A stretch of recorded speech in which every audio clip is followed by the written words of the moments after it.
बहुत सुंदर जमीन पर एक छोटा सा गांव था जहां एक साधु बाबा रहते थे। उनकी कहानियों में एक विशेष जादू था। एक दिन गांव के छोटे बच्चे नीला बबलू उसके पास गया और कहा, बाबा, क्या आप मुझे एक जादू की कहानी सुना सकते हैं? बिल्कुल नीला, एक समय की बात है। एक छोटे से गांव में एक जादुई पेड़ था। उस पेड़ के फलों में एक खास शक्ति थी। नीला बबलू की आंखें बड़ी हैरानी से खुली। उसने कहा, फिर क्या हुआ? जब भी कोई उस पेड़ के पास जाता उसे एक मांग पूरी होती थी, परंतु एक शर्त थी। व्यक्ति को उस बारे में बताना था कि किसी को भी इस बारे में नहीं बताना चाहिए।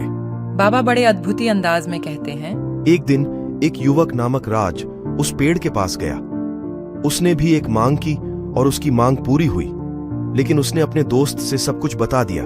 नीला बबलू का मन भर आया और उसने कहा, फिर क्या हुआ बाबा?